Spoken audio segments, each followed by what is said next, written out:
أعوذ بالله من الشيطان الرجيم. بسم الله الرحمن الرحيم. إن الله وملائكته يصلون على النبي يا أيها الذين آمنوا صلوا عليه وسلموا تسليما.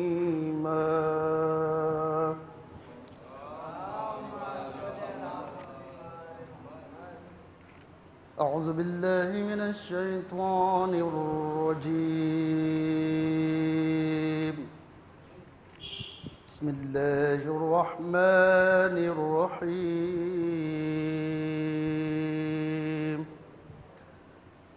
إذا وقعت الواقعة ليس لوقعتها كاذبة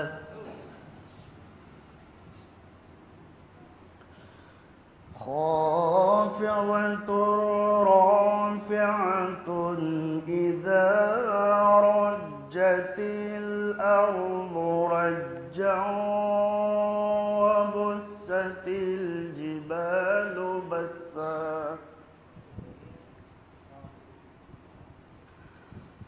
فكانت هباء منبثا وكنتم أزواجا ثلاثا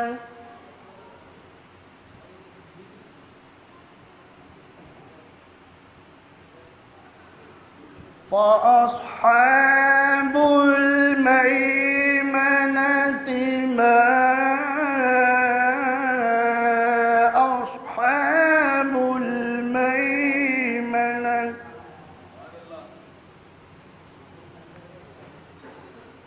وأصحاب المشأمة ما أصحاب المشأمة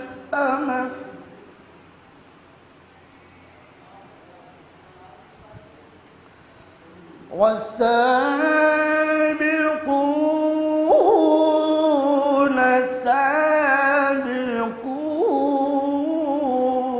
السابقون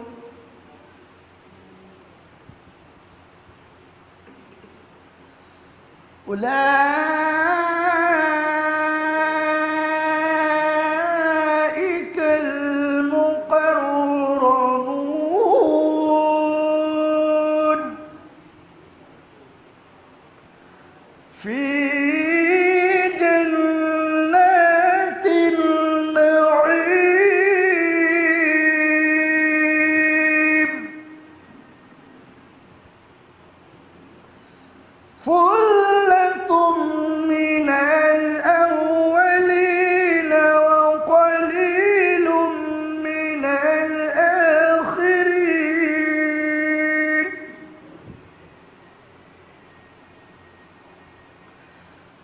على سرر موضونة متكئين عليها متقابلين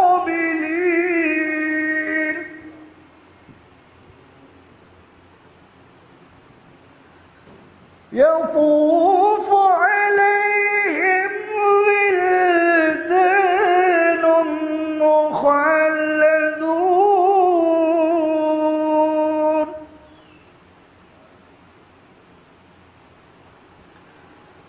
بأكواب وأباريق وكأس من معين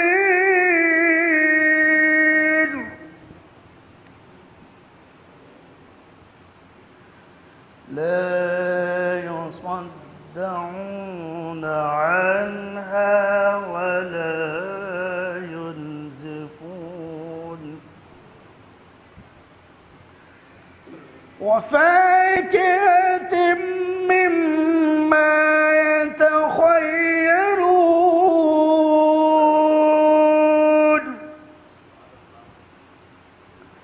ولحم طير مما يشتهون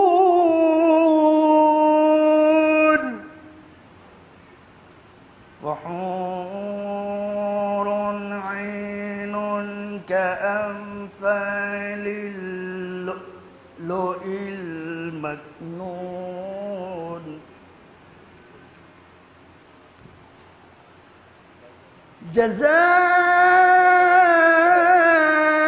جزاء بما كانوا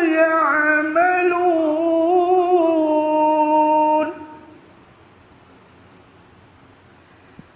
لا يسمعون فيها لغوا ولا تأثيما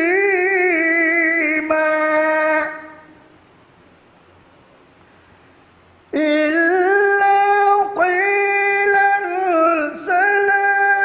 سلاما سلاما صلوات محمد وعلى محمد وأصحاب اليمين ما أصحاب اليمين وأصحاب اليمين ما أصحاب اليمين صدق الله العلي العظيم وصدق رسوله النبي الكريم اللهم صل على محمد وآل محمد صلوات محمد وآل محمد یہ کربلا کی زمین ہے اسے سلام کرو یہ کربلا کی زمین ہے اسے سلام کرو ہے اس میں خون حسین اس کا احترام کرو بچشم نم کہا بیمار سے یہ زینب نے ہے بے کفن میرا بھائی کچھ انتظام کرو وفا کے ہونٹوں پر مہر سکوت کہتی ہے یہ حسین پاس ہے عباس کچھ کلام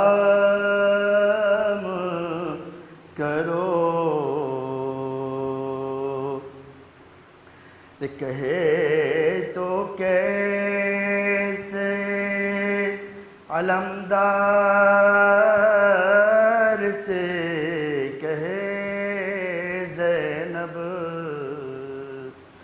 سکینہ پیاسی ہے پانی کا انتظام کرو۔ کہا سکینہ سے زینب نے لاش غازی پر، نب ملیں گے چچا آخری سلام کرو۔ کہا حسین سے زینب نے رو کے بھیا، میں جا رہی ہوں سواری کا انتظام کرو۔ کہا یہ زینب بے کس نے ہم ہیں بنت امام، نصر برہن ہمیں ساکنان شام کرو۔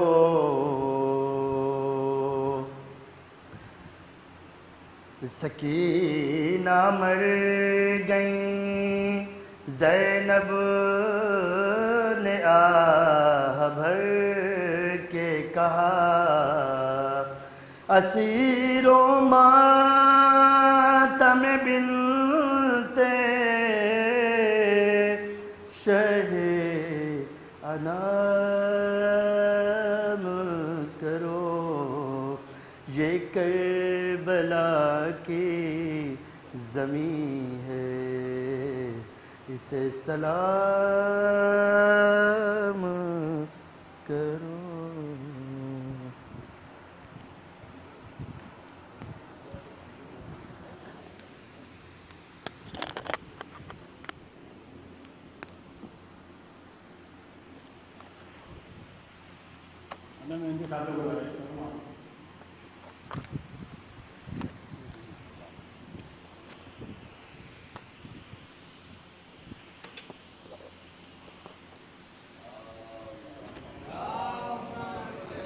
لگ نہیں پائے گا۔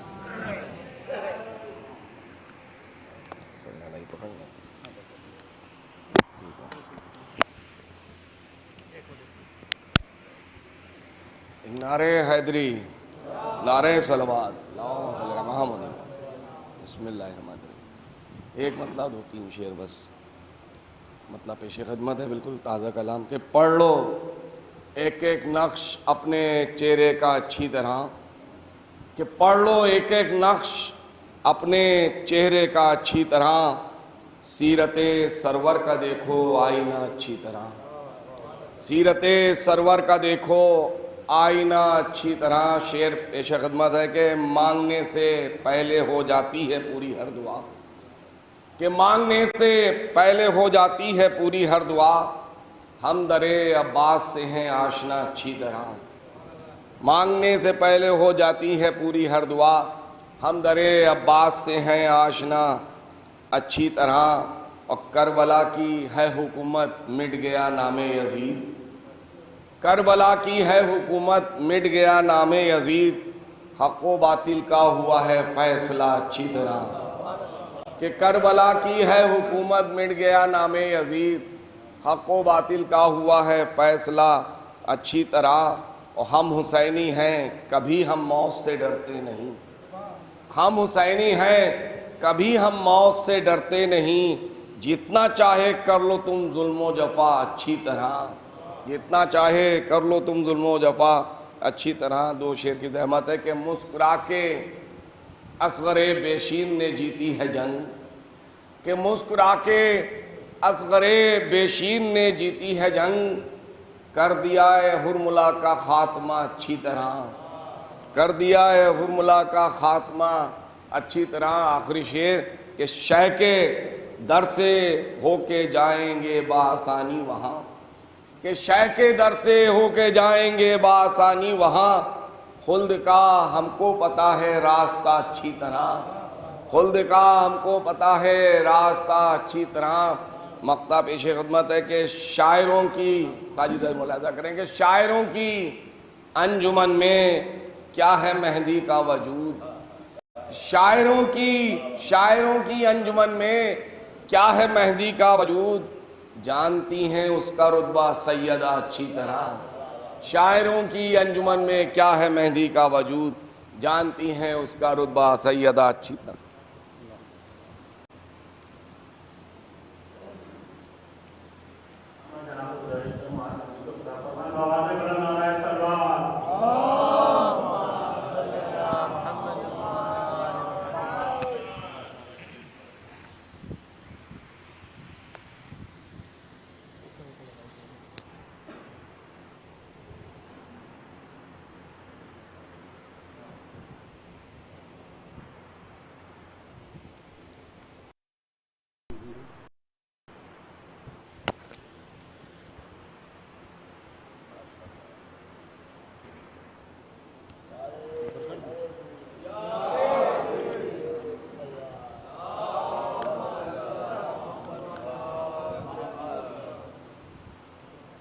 فاتحہ۔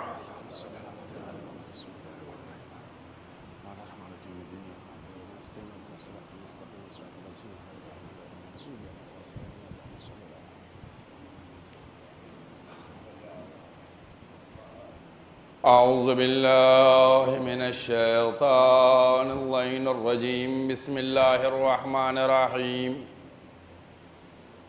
الحمد للہ الذی لا یبلغ مدحتہ القائلون ولا یحصی نعماءہ العادون ولا یؤدی حقہ المجتہدون، الذی لا یدرکہ بعد الہمم ولا ینالہ غوث الفتن،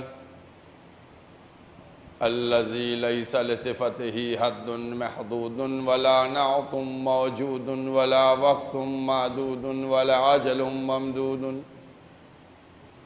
وترى الخلائق بقدرته ونشر الرياح برحمته ووتد بالصخور ميدان أرضه، والصلاة والسلام على سيد الأنبياء والمرسلين خاتم النبيين سيد الممجد بشير المسدد نذير المؤيد المصطفى الأمجد المحمود الأحمد أبي القاسم محمد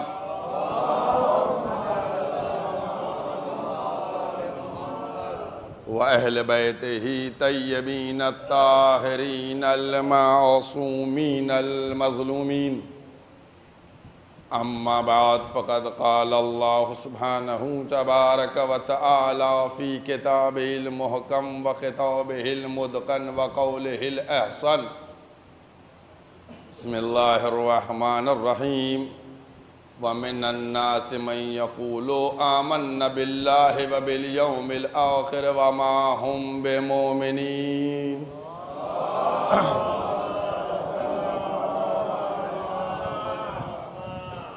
قرآن مجید کے یہ الفاظ، قرآن مجید کا دوسرا سورہ، سورہ بقرہ، آیت کا نشان 8، جن کے ذریعے سے اس سلسلہ گفتگو کو آگے بڑھایا جا رہا ہے، اور آج اسی سلسلے کی یہ دوسری نشست ہے، مجلس ہے، تقریر ہے۔ میں نے کل ایک اشارہ کیا تھا، کیونکہ قرآن کی آیت ہے، اس سے کوئی انکار کر نہیں سکتا ہے۔ الگ وہ بات ہے، ایک دو جملے کہنے جا رہا ہوں، سمجھیے گا۔ آپ غور کیجئے کہ جو بچہ نالائق بھی ہوتا ہے پڑھائی میں، لیکن وہ کتابوں کو بڑے سجا کے سنوار کے رکھتا ہے، کور چڑھانا، نام لکھنا، سنوارنا، سب کچھ کرتا ہے۔ کتاب، اب جملہ سنیے گا، کتابوں سے تو محبت کرتا ہے لیکن استاد سے دشمنی رکھتا ہے۔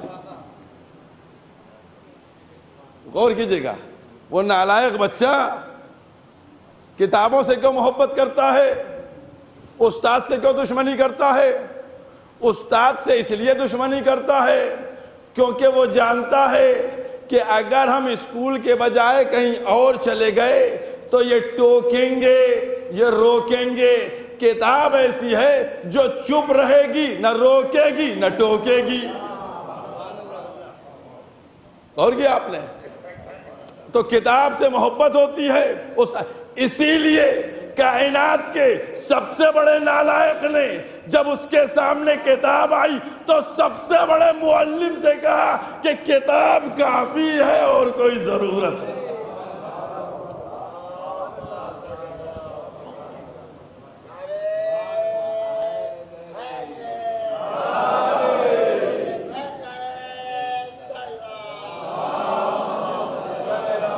سب سے بڑے معلم کے سامنے کتاب کو، اور کیجئے گا آپ، تو مسئلہ یہ ہے کہ کتاب کو سمجھنے کی ضرورت ہے۔ میں نے کل ترجمہ بیان کیا تھا، آج پھر آپ کے سامنے کر رہا ہوں، بار بار بیان کروں گا آپ کے سامنے تاکہ آپ سب متوجہ ہوئیے۔ پروردگار کیا کہہ رہا ہے؟ لوگوں میں سے لوگ آ کر کہتے ہیں کہ ہم ایمان لے کر آئے۔ کس پر لائے ایمان؟ اللہ پر لائے، اللہ پر ایمان لائے اور قیامت پر ایمان لائے۔ پروردگار کہتا ہے یہ لوگ مومن نہیں ہیں، سیدھا اعلان ہے، یہ مومن، وہ کہتے ہم ایمان لائے، یہ کہتا ہے مومن۔ میں نے کل ایک بات کی طرف اور کہا تھا، یہ لائے کس کے کہنے سے ایمان؟ رسول کے کہنے سے، رسول کے کہنے سے ایمان لائے۔ تو اس کا مطلب، بہت توجہ کیجئے گا، ڈیٹیل میں گفتگو اسی لیے میں نہیں کرتا ہوں، اس کا مطلب یہ رسول کو بھی مانتے ہیں، اللہ کو بھی مان رہے ہیں، قیامت کو بھی مان رہے ہیں۔ توجہ فرمائی آپ نے؟ اس کا مطلب، اب لفظ بدلے دیتا ہوں، اس کا مطلب یہ توحید کو بھی مانتے ہیں، رسالت کو بھی مانتے ہیں، قیامت کو بھی مانتے ہیں۔ اب اپنے اصول دین جلدی جلدی گن ڈالیے، آپ اپنے اصول دین جلدی جلدی گن لیجئے، توحید، عدل، نبوت، امامت، قیامت، یہ اصول دین 5 ہیں نا آپ کے۔ انہوں نے کیا کیا؟ توحید کو مانا، عدالت کو ہٹایا، نبوت کو مانا، امامت کو ہٹایا۔ بہت توجہ کیجئے گا، انہوں نے کیا کیا؟ ان 5 کا تیا پاچا کر دیا۔ لیکن قدرت نے بھی کیا جواب دیا؟ کہ تمہارے 3 اصول دین ہیں، ان کے 5 اصول دین ہیں۔ اس آیت میں 3 اصول دین کا اقرار ہے تو خالق نے انکار کر دیا۔ اس کا مطلب جہاں 3 اصول دین ہوں گے وہاں ایمان نہیں ہوگا۔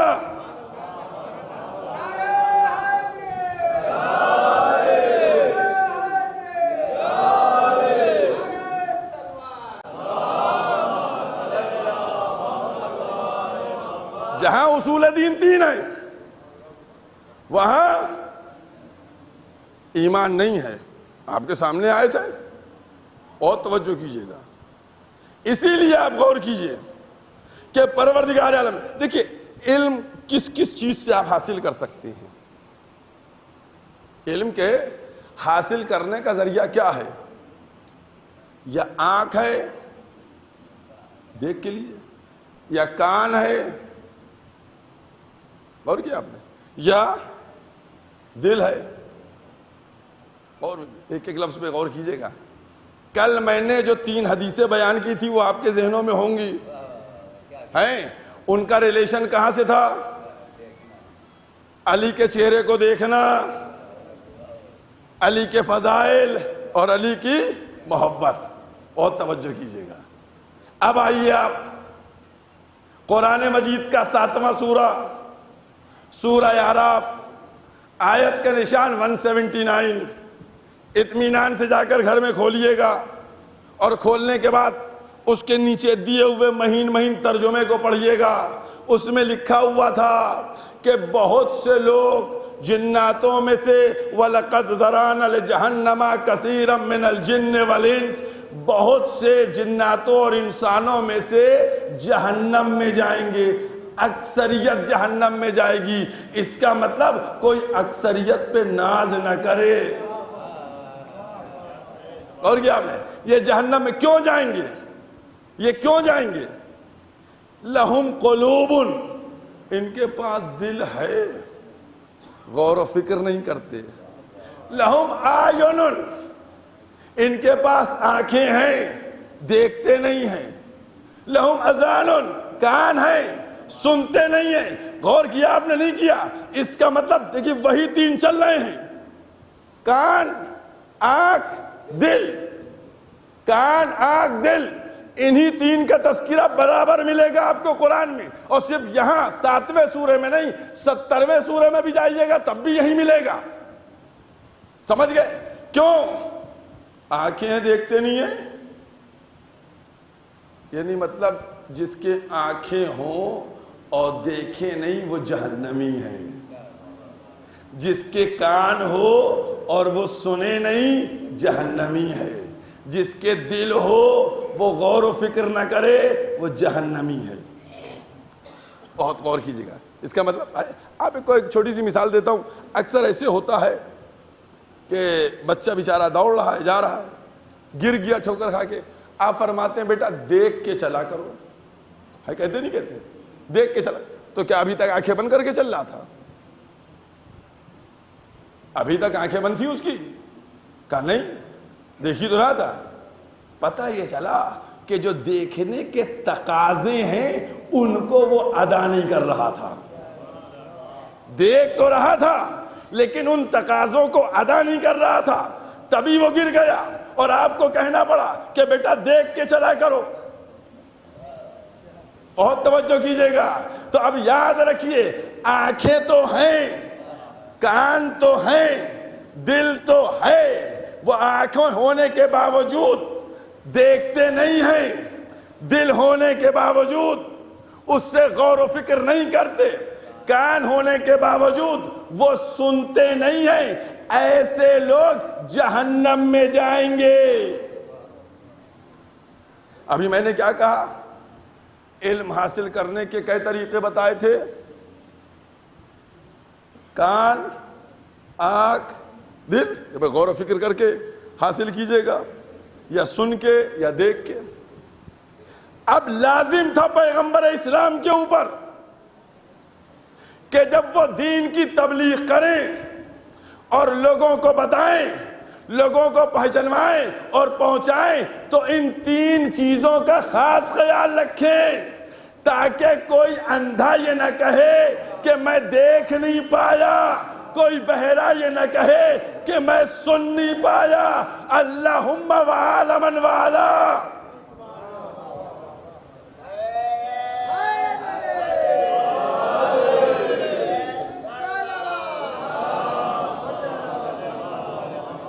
خیال رکھا جائے کہ ان کو دکھایا بھی جائے، سنایا بھی جائے اور ان کی محبت کو بتایا جائے۔ بس اسی لیے پیغمبر اسلام نے اس میدان کا انتخاب کیا جہاں کوئی روکش نہ ہو، اندھا سن لے اور بہرا دیکھ لے۔ من کنت مولا،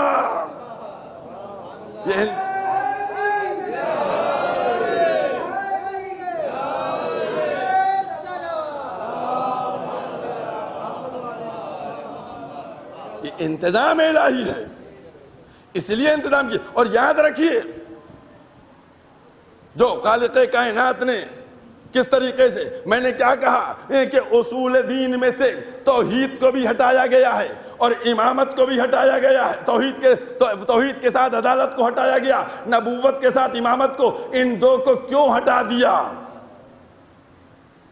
میں نے کیا کہا آپ سے کہ اللہ پر بھی ایمان ہے، آخرت پر بھی ایمان ہے، اس کے بعد بھی مومن نہیں ہے۔ آپ دیکھیے بڑی پولیٹکس کی گئی، اسی لیے قرآن کو فقط الفاظ اور تحریر میں نہیں رکھا گیا، بلکہ قرآن کریم کو کردار میں بھی لا کے رکھا گیا۔ اہل بیت کا کردار یہ تفسیر قرآن ہے، یہ معنی قرآن ہے، یہ بیان قرآن ہے۔ اگر صرف تحریر میں ہوتا تو دشمن تحریر کو بدل سکتا تھا، لہذا لازم تھا کہ اس قرآن کی آیتوں کو کردار میں ڈھالا جائے، تاکہ تحریر بدل بھی کوئی دے تب بھی کردار سے سمجھ میں آ جائے۔ صلوات پڑھتے محمد وعلا۔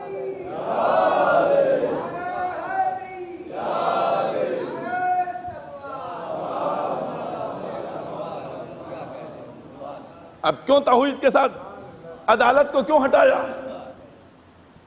آپ بتائیے، عدالت کیوں ہٹائی گئی؟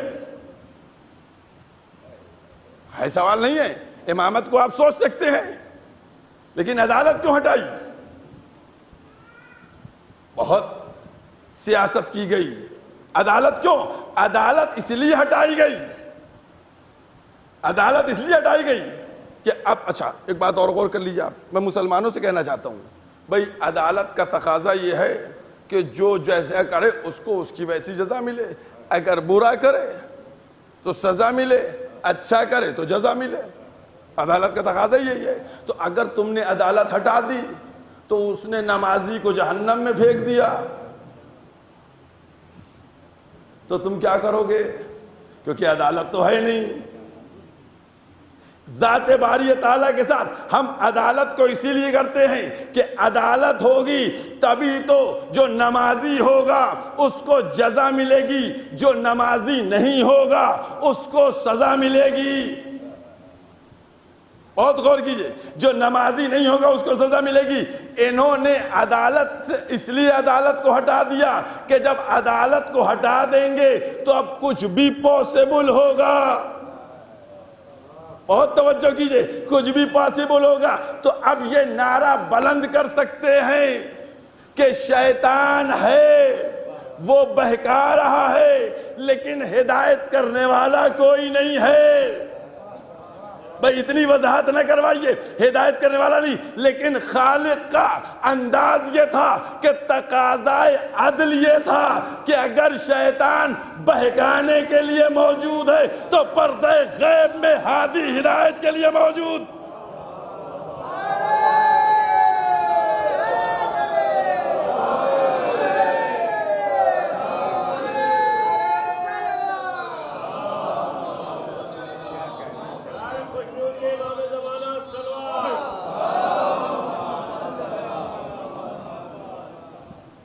اس لیے یہ کہہ سکیں گے کہ شیطان بہکانے والا ہے اور ہادی ہدایت کرنے والا نہیں ہے، لیکن ہم نے کیوں کہا تقاضائے عدل یہ ہے کہ اگر بہکانے والا ہے تو پھر ہدایت کرنے والا ہو۔ اب ہم سے جو سوال کرتے ہیں کہ اگر ہیں تو حاضر کیوں نہیں، ناظر کیوں نہیں؟ میں نے کہا میں نے عدالت کو رکھا ہے، تقاضائے عدل یہ ہے کہ اگر وہ چھپ کے بہکائے تو یہ چھپ کے ہدایت کرے، پھر یہ ہدایت کرے، چھپ کے ہدایت کرے۔ اب مسلمانوں کے سروں پر قرآن رکھیے، قسم خدا کی مسلمانوں کے دیکھیے ایمان کو تو آپ تولیے تو ذرا سا کہ پہلے تو ملاوٹ تھوڑی ہوتی تھی، سمجھ گئے، 21-22 کیرٹ بن جاتا تھا، اب 18 ہو گیا ہے اور 16 بھی آ رہا ہے۔ اور کیا آپ نے؟ اب آپ دیکھیے کہ کیا حالت ہے۔ پوچھئے مسلمانوں سے، بھائی مسلمان بتاؤ کیا شیطان ہے؟ کہیں گے جی سرکار ہے۔ ہم نے کہا ہم کہتے ہیں شیطان نہیں ہے شیطان؟ ہم کہہ رہے نہیں ہیں۔ کہیں گے کیوں، آپ کیسے انکار کیتے تھے؟ میں نے کہا میں نے کبھی دیکھا ہی نہیں اس کو، بھائی میں نے شیطان کو نہیں دیکھا۔ اگر آپ کی ملاقات ہوئی ہے تو بتائیے کہ صاحب میں شیطان سے ملا ہوں۔ اچھا آپ نہیں ملے، آپ کے دادا ملے، آپ کے ابا ملے؟ کہا کوئی نہیں ملا۔ میں نے کہا پھر کیسے شیطان پر ہے یقین؟ بہت توجہ کیجئے گا، پھر کیسے شیطان پہ؟ کہا جناب والا آپ کو نہیں معلوم وہ چھپ کے بہکاتا ہے. میں نے کہا یہی تو آپ کا ایمان بتلا رہا ہے کہ بہکانے والا غیب سے بہکا دے تو ایمان رکھتے ہو, اور ہدایت کرنے والا غیب سے ہدایت کر دے تو انکار کرتے ہو.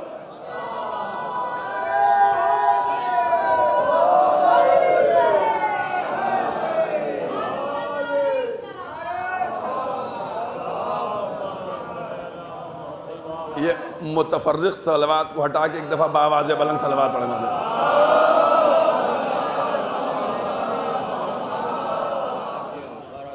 اور فرمایا آپ نے یہ ہے ایمان کی منزل, اس پر یقین ہے کہ بہکا دیتا ہے, اور ہادی سے انکار ہے کہ صاحب یہ نہیں ہدایت کرتا ہے.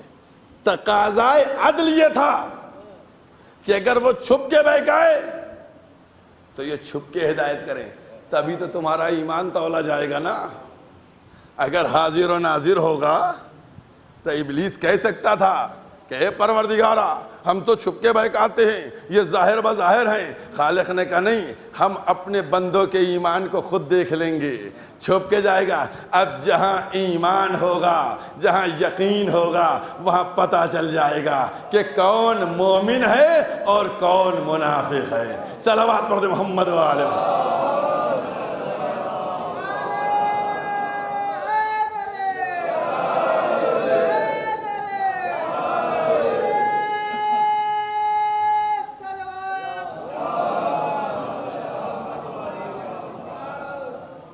دیکھیے ایک بات آپ لوگوں سے کہنے جا رہا ہوں, تھوڑا سا بات ہماری جو ہے وہ سمجھنے کی محتاج ہوتی ہے. غدیر کے میدان میں پیغمبر نے جو 6-7 گھنٹے کا خطبہ دیا, سمجھ گئے, اس میں 2 چیزیں تھیں. ایک تھا بیان, ایک کیا تھا, بیان تھا, اور کیا آپ نے, اور ایک تھی دعا. سمجھ میں آئی بات آپ کی؟ بیان اور دعا. بیان کیا تھا معلوم ہے, دعا کیا تھی, اللہ اس کو دوست رکھے جو اس کو دوست رکھے, اللہ اس کو دشمن رکھے جو اس کو دشمن رکھے, ہے نا. یہ دعا بھی ہے اور بیان بھی ہے. بہت توجہ کیجئے گا, ٹھیک ہے, بیان بھی ہے اور دعا بھی ہے.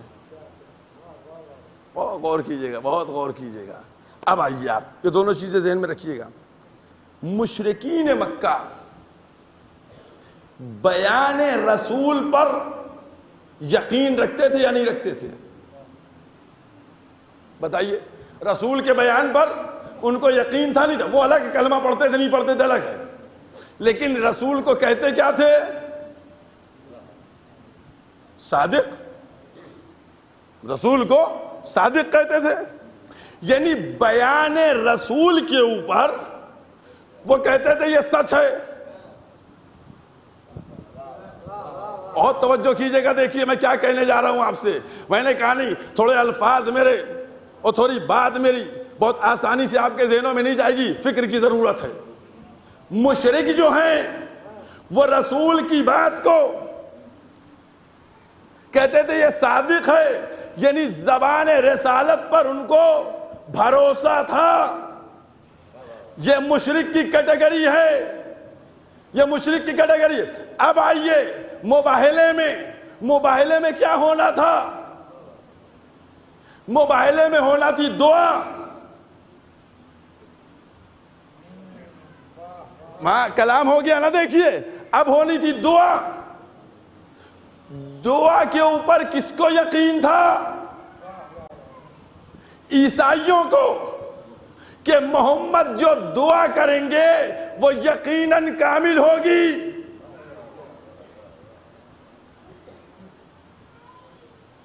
سمجھ میں آ رہی بات نہیں آ رہی ہے؟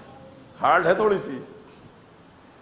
جو دعا کی بات ہے پیغمبر کی اس پر عیسائیوں کا بھروسہ تھا, اور جو کلام کی بات ہے پیغمبر کی اس پر مشرکوں کو بھروسہ تھا کہ یہ سچ بولتے ہیں. اب غدیر کے میدان میں دعا بھی ہے، کلام بھی ہے. اب اگر غدیر کے میدان میں کلام نہ مانے تو وہ مشرک سے بھی بدتر ہے، اور اگر پیغمبر کی دعا نہ مانے تو وہ عیسائیوں سے بھی بدتر ہے.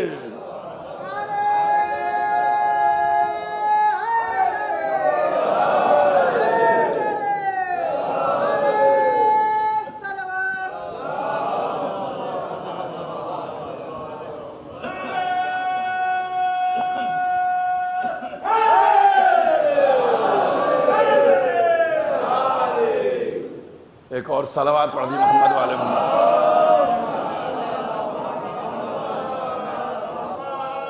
اب جب یہاں تک بات لے آیا ہوں نا، کلام اور دعا کی بات ہو گئی ہے، تو 2 جملے اور میں کہہ دوں آپ سے. سمجھ گئے؟ یہ بتائیے جناب مریم تھیں کہاں؟ آپ لوگوں کو تو معلوم ہے نا ماشاءاللہ سے، جناب مریم کہاں تھیں؟ بیت المقدس میں تھی. ادھر سے آئی آواز ابھی بیت المقدس. جب ولادت کا وقت ہوا تو کیا کیا گیا؟ بتائیے کیا ہوا؟ کہا باہر چلو. اچھا یہ بیت المقدس کیا ہے؟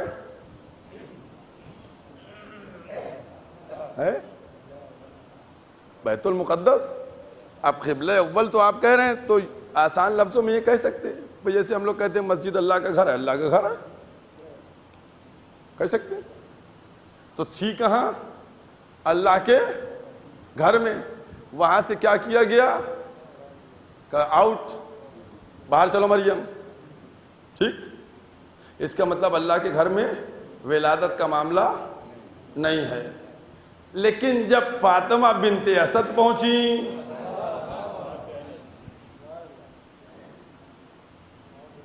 تو ان کے لیے نہ کہ دروازہ بلکہ دیوار میں در بنا کے کہا گیا آ جاؤ اندر.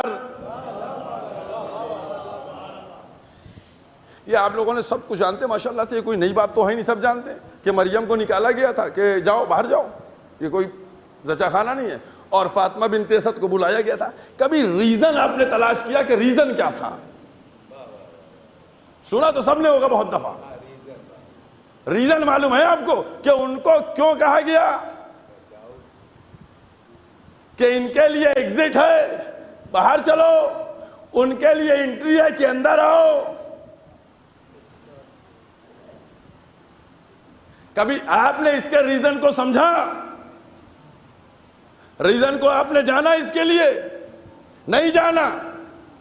نہیں جانا. کیوں نہیں جانا؟ ارے یہی تو سب مرحلے ہیں. ہر چیز ڈیٹیل سے نہیں آئے گی لکھ کے، اشارے ہوں گے. اشاروں سے آپ کو سمجھنا پڑے گا کہ خالق کی منشا کیا ہے. کبھی تو فکر کر لیتے کہ آخر مریم کو نکالا کیوں، جو رسول کی کس طریقے سے ماں ہیں، ایک نبی کی ماں ہیں، ان کو نکالا گیا جن کے لیے ایسی عظمت کہ جو معصومہ ہیں، جن کے نام سے سورہ ہے. رہن دیا جاتا؟ رہن دیا گیا؟ باہر چلو، باہر نکال دیا. اور وہاں جناب فاطمہ بنت اسد، ان سے کہا گیا آؤ اندر. سنیے 2 جملوں میں پورا جواب اس کا. میں نے صرف آپ لوگوں کو اتنی دیر جو 2 دقیقے اس کا مقدمہ بنایا اس لیے چونکہ اہم مرحلہ ہے، آپ کے ذہنوں میں ذہن نشین ہو جائے. یاد رکھیے اگر عیسیٰ کی پیدائش بیت المقدس میں ہو جاتی تو پھر ان کا عقیدہ اور مضبوط ہوتا کہ یہ اللہ کا بیٹا ہے، اللہ کے گھر سے ملا ہے. وہ سند میں پیش کرتے کہ اللہ کا بیٹا ہے لہذا اللہ کے گھر سے آیا ہے. مستند ہو جاتی. علی کی ولادت خانہ کعبہ میں کیوں ہوئی؟ کیونکہ خالق کو معلوم تھا ہر ایک اس کو خدا کہے گا. تو جب دنیا خدا کہے تو کہیں یہ خدا نہیں ہے، یہ پیدا ہوا ہے. اس کی ولادت ہوئی ہے تاکہ پتہ چل جائے کہ یہ فاطمہ بنت اسد ہے، تاکہ پتہ چل جائے کہ یہاں خدائی نہیں ہے، یہاں بندگی ہے۔ یہ ریزن تھا جس کے سبب فاطمہ بنت اسد کو بلایا گیا اور جناب مریم کو نکالا گیا۔ اور آپ ایک بات اور غور کر لیجئے گا، جب جناب مریم کے اوپر حرف آیا نا، مریم تم تو بہت نیک ہو، تمہارے خاندانی شرافت میں کوئی معاملہ نہیں ہے، سب کل بالکل سب صحیح ہے، لیکن یہ کیا ہے؟ یہ بچہ کہاں سے آ گیا؟ معصوم تھیں، کنواری تھیں، آغوش میں بچہ آ جائے کسی کنواری کے، بتائیے کیا ہوگا؟ معاشرہ مات ڈالے گا، اتنے طنز تانے دے گا۔ وہی یہاں پر بھی ہوا کہ جب جناب مریم کی آغوش میں عیسیٰ آئے تو اس کے بعد لوگوں نے آ کر کہا کہ یہ آغوش میں بچہ کہاں سے آیا؟ یہ بچہ کیسے؟ کنواری مریم آغوش میں بچہ۔ اب آپ سب کو معلوم ہے، جب وہ لوگ آئے مریم سے بات کرنے کے لیے، مریم سے پوچھنے کے لیے، تو مریم نے کیا کہا؟ گہوارے کی طرف اشارہ کر دیا۔ ایک ایک لفظ غور کیجئے، مریم نے گہوارے کی طرف اشارہ کیا۔ اب جب یہ گہوارے کی طرف گئے تو اب میں کیا کہا یہ نہیں بات کر رہا ہوں، اس بچے نے کیا کیا؟ نہ بولنے کے سن میں بول دیا۔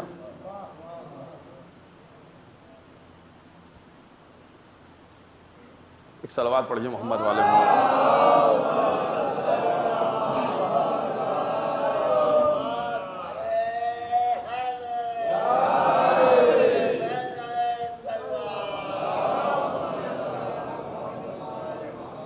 ایک اور بلند آواز سے صلوات پڑھے محمد والے محمد۔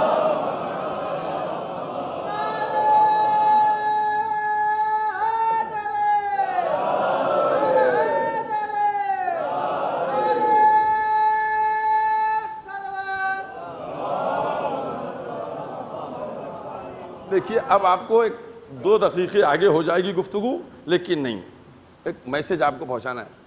اچھا یہ بتائیے، اگر مریم کے ہاں بیٹا ہو نہیں تھا تو شادی کر دی جاتی مریم کی؟ اب 2 دقیقے بڑھ جائے گی بات۔ بھئی شادی کیوں نہیں کی مریم کی؟ مریم کی شادی ہوتی اور شادی ہونے کے بعد بیٹا ہو جاتا۔ شادی نہیں کی، بیٹا ہو گیا، کیوں نہیں ہوئی؟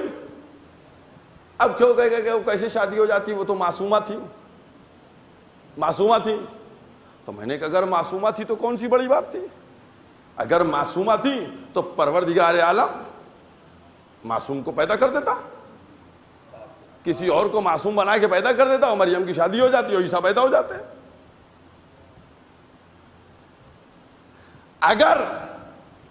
اگر معصوم کی تخلیق کے بعد معصوم سے شادی کی جاتی مریم کے، تو پھر علی و فاطمہ کے برابر آ جاتے۔ بھئی مولا فرماتے میری زوجہ معصومہ، تو وہ بھی کہتا میری زوجہ بھی معصومہ، یا مریم یہ کہتی کہ میرا شوہر، فاطمہ کہتی میرا شوہر معصوم، تو مریم بھی کہتی میرا شوہر معصوم۔ لہذا فضائل کی منزل میں مریم کو روکا گیا، لیکن خالق نے کہا کہ اگر ایک نعمت سے محروم کر رہے تو نعمت اولاد عطا کر دیں۔ اولاد عطا کر دی پروردگار عالم نے کہ یہ معصومہ ہے۔ بہت توجہ کیجئے گا، یہ معصومہ ہے۔ لہذا اب جب یہ معصومہ ہے تو اب ان کے یہاں بچہ ہوا۔ بچے نے کیا کہا؟ بچے نے کیا کہا؟ میں اللہ کا بندہ ہوں، کتاب عطا کی اور نبی بنایا ہے۔ ٹھیک، یہ وہیں سے ہو گیا اعلان۔ اب آپ بتائیے، اس کے بعد پوچھئے گا علماء سے، خطبہ سے، اس کے بعد ان آنے والوں نے کچھ سوال و جواب کیا؟ بتائیے مجھے، کبھی سنا کسی سے کہ سوالو کیا ہو کہ بھائی ہم کو یہ نہیں معلوم، کہ تم کس کے بندے ہو اور کس نے تمہیں نبی بنایا ہے اور کیا کتاب عطا کی. ہمیں یہ بتاؤ تم آئے کیسے, ہمیں یہ بتاؤ تمہارے باپ کون ہیں. کچھ کہا, کچھ بیان ہوا, کچھ ملتا ہے؟ جب گہوارے سے آواز سنی, جب گہوارے سے آواز سنی تو پھر اس کے بعد چل دیے. کوئی کوشچن آنسر نہیں. ایک جملہ ذہن میں رکھیے گا اور بہت احتیاط سے جملہ رکھیے گا. مریم کی شادی اس لیے نہیں ہوئی چونکہ معصوم نہیں تھا. معصوم کے لیے معصومہ ہے, معصومہ کے لیے معصوم شوہر ہونا چاہیے. معصومہ کے لیے معصوم شوہر ہونا چاہیے. میں ایک عظمت کی بات بتا رہا ہوں آپ کو. جب معصومہ تھی تو معصوم ہونا چاہیے شوہر. اب کسی نے کوئی سوال نہیں, کوئی جواب نہیں, بات ختم ہو گئی. ٹھیک, سب چلے گئے. کیسے چلے گا بتائیے؟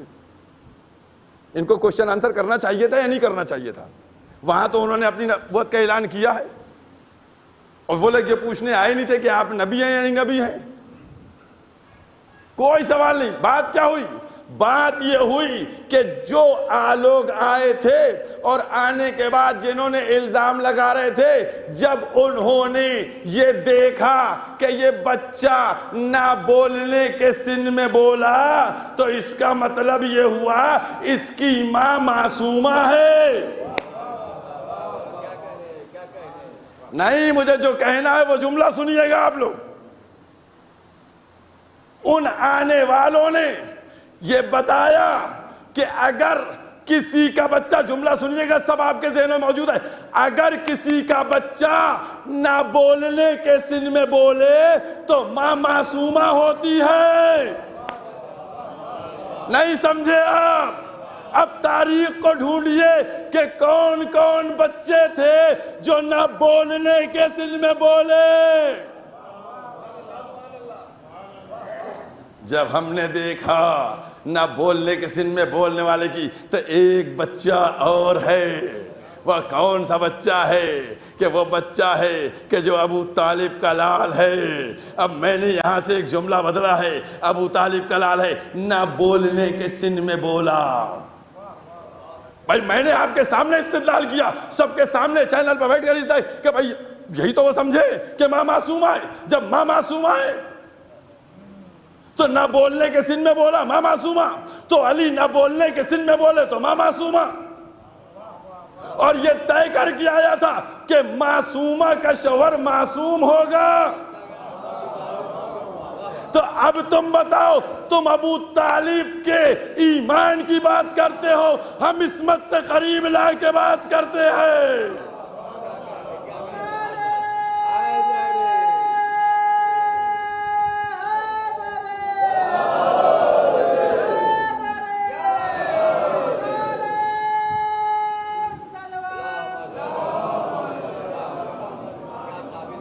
غدر کوئی نہ مچا دے کہ آج مولوی نے 15واں معصوم بنا دیا اور 16واں معصوم بنا دیا. بس جس طریقے سے آپ معصوم خم کہے کہ ان کو معصوم کہتے ہیں, اسی طریقے سے ہم ان کو بتلا رہے ہیں. عظمت کی منزل میں, مرتبے کی منزل میں. اور یاد رکھیے گا, ایک جملہ اور کہتا چلا جاؤں آپ کے سامنے.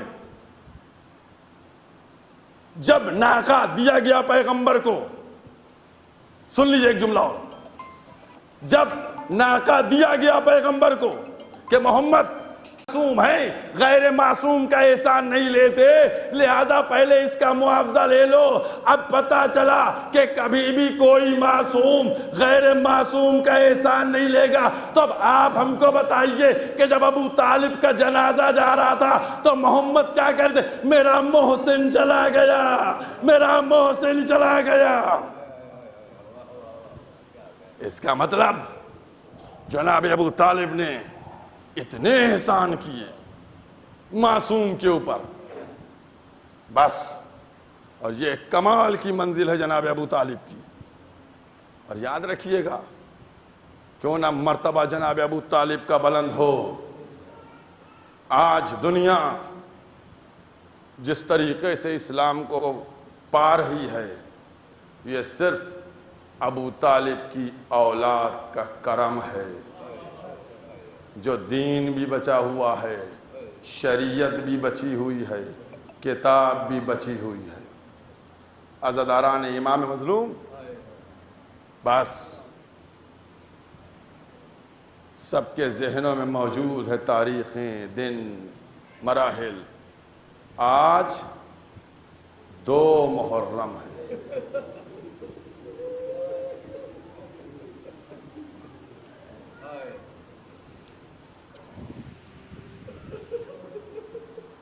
جب ولید کے دربار سے پیغام پہنچا کہ حسین کو دربار ولید میں بلایا گیا ہے، تو میرے مولا اسی وقت سمجھ چکے تھے کہ معاویہ اس دنیا سے رخصت ہو گیا۔ امام حسین مسجد سے اٹھ کر گھر گئے اور اس کے بعد بنی ہاشم کو لیا، دربار ولید میں پہنچے، اور آنے کے بعد بات ہوئی، اس کی خبر مرگ سنائی گئی کہ مر گیا ہے اور یزید بیٹھ گیا ہے، بیعت کی۔ عزاداران امام مظلوم، وہ سارے مرحلے میں نہیں بیان کر رہا ہوں، میں 2 جملے آپ سے بیان کرنا چاہتا ہوں، ان جملوں کا احساس دلا کے آپ سے چاہتا ہوں کہ آپ ماں کو پرسا دیجئے۔ سب باتیں ہو گئیں۔ بنی ہاشم نے کس طریقے سے دربار میں پہنچ کر ولید سے کہا تیری کیا مجال، مروان بیٹھا ہوا تھا، تیری کیا مجال کہ تو حسین کے سر کو قلم کرے۔ امام حسین آئے۔ اب ملتا یہی ہے کہ حسین نے آ کر جناب زینب سے کہا زینب اب مدینہ رہنے کے لائق نہیں ہے، سامان سفر تیار کرو۔ یہ جملہ کہا، اس کے بعد امام حسین گھر سے نکلے، روضہ رسول پہ پہنچے، روضہ رسول سے اٹھے ماں کی قبر کے اوپر پہنچے، ماں کی قبر سے اٹھے حسن کے مزار پر آ گئے، پوری رات یہی انداز اختیار کیا ہے۔ عزاداروں، تم لوگ برابر ذاکرین سے یہی تو سنتے ہو نا کہ امام حسین جب گئے تو ماں کی قبر پر جا کر یہی جملہ کہا اماں کل سے ہم نہیں آئیں گے، چراغ نہیں جلا سکیں گے۔ یہی جملہ تو ذاکرین سے سنتے ہو نا۔ صحیح بات ہے، ہوگا چونکہ ہمارے بزرگ ذاکرین اس وقت سے اب تک یہی جملہ کہتے چلے آ رہے ہیں۔ لیکن جب ہم نے فکر کی اور اپنے قلب کو ملا کر کوشش کی سوچنے کی، تو مجھے لگا کہ ماں بیٹے کی جتنی محبت تھی اس محبت کے تقاضے کے بعد حسین اماں کی قبر کے پاس بیٹھے ہوں گے، اماں ہم جا رہے ہیں، اماں ہمیں آپ سے روز گفتگو کر کے جو تقویت ملتی تھی، اے اماں ہم آپ کے بغیر کیسے رہیں گے؟ اماں اگر آپ بھی میرے ساتھ چلیں۔ مجھے نہیں معلوم، میں نے کتابوں میں نہیں پڑھا، مجھے نہیں معلوم کہ کیا انداز رہا تھا، کیا انداز تھا۔ میں یہ سمجھتا ہوں جو مائیں بیٹھی ہوئی ہیں اتنی بڑی تعداد میں، میں ان سے کہنا چاہتا ہوں، اور جو بیٹے ہیں ان سے بھی بات کر لیجئے گا۔ دیکھیے ایسا ہے، ماں اور بیٹے کا رشتہ وہ ایسا رشتہ ہوتا ہے، اور ماں کے پاس وہ علم ہوتا ہے جو بیٹے کے چہرے کو پڑھتی ہے۔ ماں کے پاس وہ علم ہوتا ہے جو بیٹے کے چہرے کو پڑھ لیتی ہے۔ آپ غور کر کے بتائیے گا، میں سمجھتا ہوں سارا مجمع میری تائید کرے گا، بیٹا پریشانی کے عالم میں گھر کے اندر داخل ہوا، جیسے ہی ماں نے بیٹے کو دیکھا، بیٹا کوئی پریشانی ہے؟ ابھی بیٹے نے زبان بھی نہیں کھولی تھی، ماں نے پڑھ لیا کچھ پریشان ہے، ماں نے پڑھ لیا۔ تو ماں کے اندر وہ قوت ہوتی ہے، وہ علم ہوتی ہے کہ دور سے پہچان جاتی ہے۔ اب عزادارو تم بتاؤ کہ جب حسین قبر فاطمہ پہ پہنچا، جزاکم اللہ، ماں پہ کیا گزری ہوگی میں نہیں بیان کر سکتا، کیا عالم ہوا ہوگا۔ میں یہ سمجھتا ہوں بیٹے کو ماں سے بڑی قوت ملتی ہے، بیٹا ماں سے بڑی تقویت پاتا ہے، بیٹا اس کی قوت اس کی ماں ہوتی ہے۔ عزادارو، اور سب کو معلوم ہے کہ ماں کی دعا بھی جلدی قبول ہوتی سب ہے۔ میرا دل یہ کہتا ہے کہ عجب نہیں، حسین قبر کے پاس بیٹھ گئے ہوں گے، اماں اماں ہم کربلا جا رہے ہیں، اماں آپ بھی کربلا چلیے، اماں اماں مجھے علی اکبر کے سینے سے برچھی نکالنا پڑے گی، اے اماں آپ بھی کربلا چلیے، آپ کا وجود قوت دے دے گا، اے اماں مجھے اصغر کے گلے سے تیر نکالنا پڑے گا، اے اماں مجھے قاسم کا پامال لاشا اٹھانا پڑے گا، اے اماں مجھے عباس کے بازو اٹھانا پڑے گا، اے میری اماں ارے آپ بھی کربلا چلیے۔ عجب نہیں ماں نے آواز دیا، اے میرے لال حسین آگے آگے تم چلو۔ جزاکم اللہ، جزاکم اللہ۔ ایک پہلو یہ ہے، میں نے کہانی دیکھی، میں کانفیڈنس نہیں ہوں، میں عقیدت کے طور کے اوپر یہ جملے کہہ رہا ہوں، کتاب میں نہیں پڑھا ہے۔ ایک پہلو تو دیکھیے یہ ہے، ایک پہلو تو یہ کہ ہو سکتا ہو امام حسین نے کہا ہو اماں آئیے، اماں چلیے، اماں بڑی مصیبتیں ہیں، وہاں آپ کا وجود ہمیں تقویت پہنچائے گا، ایک تو پہلو۔ اب دوسرا پہلو آپ سے بیان کرنے جا رہا ہوں، کیا ہوا ہو، کیا ہوا ہو۔ اب میں بات بتاؤں آپ سے، دیکھیے کیونکہ میں ان مناہل کو لے کے سامنے آ جاؤں، ایسا ہے کہ جب آپ کبھی زیارت کرنے کربلا کی گئے ہیں یا مدینے کی زیارت کرنے گئے ہیں، سچ بتاؤ تم کربلا اور نجف زیارت پہ جاتے ہو نا؟ سب کہیں گے جاتا ہوں۔ جب جاتے ہو اور تم وہاں سے رخصت ہوتے ہو تو کرتے کیا ہو؟ ابھی متوجہ نہیں ہوا؟ عزادارو جتنے زائر بیٹھے ہیں تم لوگ احساس کر لینا، اگر آنسو رک جائے تو روک کے دکھا دینا، آنسو روک نہیں۔ جب حرم سے نکلتے ہو کہ اب رخصت ہو رہے تو زری پہ مڑ مڑ کے دیکھتے ہو، مولا پھر بلائیے گا، مولا دوبارہ آنا نصیب ہو، مولا بار بار بلائیے گا، تم دعا کرتے جاتے ہو۔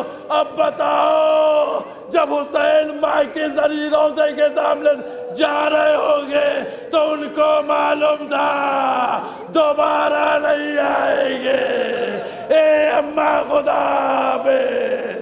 ماں نے بے قراری دیکھی، قبر کو چھوڑ دیا، اے حسین ہم تمہارے ساتھ۔ جزاکم اللہ، جزاکم اللہ۔ بس آپ کی گریہ کی صدائیں بلند ہو گئیں، مجلس مکمل ہو رہی ہے۔ عزاداران امام مظلوم کیا عالم رہا ہوگا۔ بس ماں نے جو بچے کی پریشانی کے عالم کو دیکھا کہ میرا بچہ بے قرار ہے، مضطرب ہے، پریشان ہے، ماں اب مدینے میں رکی نہیں، کمر کو تھاما، قافلے کے پیچھے پیچھے چل دی، قافلے کے پیچھے پیچھے آ گئی۔ ہائے میرا حسین، ہائے میرا حسین۔ عزاداران امام مظلوم آج 2 محرم ہو گئے۔ آج کی تاریخ وہ تاریخ ہے کہ جس دن یہ قافلہ سرزمین کربلا پر پہنچا۔ عزاداران امام مظلوم 2 محرم کو یہ چلتا ہوا حسین کا وفادار گھوڑا رک گیا۔ امام حسین نے گھوڑے بدلے، ایک کے بعد دوسرا، دوسرے کے بعد، نہیں آگے بڑھتا۔ بلایا لوگوں کو، اس کا کیا نام ہے؟ کسی نے کہا غازریہ کہتے ہیں، کسی نے کہا نینوا کہتے ہیں، کسی نے کہا شت فرات کہتے ہیں۔ حسین نے پوچھا اس کا کوئی اور نام بھی ہے؟ کہا ہاں اس کا ایک نام اور ہے۔ کہا وہ کیا نام ہے؟ کہا اس کو کرب و بلا بھی کہتے ہیں۔ بس جیسے ہی حسین نے یہ لفظ سنا کہ بس عباس بس علی اکبر، ہماری تخلیق اسی زمین کے لیے ہوئی ہے، ہم یہیں خیمے لگائیں گے، ہم یہیں بستی بسائیں گے۔ آزادارو، اب قافلہ رک چکا ہے۔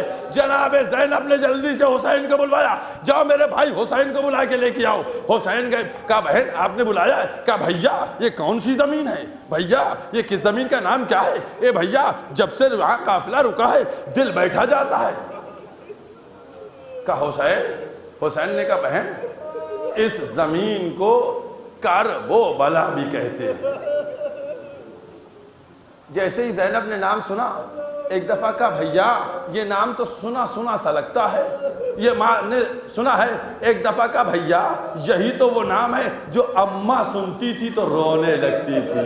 حسین نے آواز دی زینب یہی وہ زمین ہے جہاں مجھ میں و تم میں جدائی ہوگی۔ اے حسین نے آواز دی اے زینب یہاں ہم بستی بسائیں گے، یہیں ہمارا خون بہے گا۔ بس مجلس ختم ہو گئی، مجلس مکمل ہو گئی، مجلس مکمل ہو گئی۔ چند جملے مصائب کے بچے ہیں، بی بی کو پرسہ دیجئے گا۔ بی بی ہیں دیکھیے قافلے کے ساتھ ساتھ ہیں، بی بی قافلے کے ساتھ ساتھ سرزمین کربلا پہ آگئی۔ عزاداران امام مظلوم ایک جملہ آپ سے کہتا چلوں، آپ لوگ برابر ذاکرین سے سنتے ہیں نا کہ کبھی جناب زینب آئیں حسین کے پاس، بھیا بچے پیاس سے تڑپ رہے ہیں، اپنا حال دل کہہ گئیں۔ امام حسین نے کیا کیا سوا یہ کہ دل افسردہ ہوا؟ کبھی جناب رباب آئیں کہ اصغر تڑپ رہا ہے، بیویاں آتی تھیں حال دل حسین کے سامنے بیان کر کے چلی جاتی تھی کہ آقا تڑپ رہا ہے۔ اب سچ بتاؤ جب بیویاں اپنا حال دل کو اسی وقت کا بڑا خیال تھا، ماں پشت خیمہ بیٹھ گئی تھی، اے میرے حسین جب تمہیں حال دل سنانا ہو ہمارے پاس آ جانا۔ وہ حسین پشت خیمہ پہنچے، ماں کے زانوں پہ سر رکھا، اے اماں میرا اصغر تڑپ رہا ہے، سکینہ بے قرار ہے، حسین حال دے، اے بیٹا میرے بابا کا۔ انا للہ وَإِنَّا إِلَيْهِ رَاجِعُونَ۔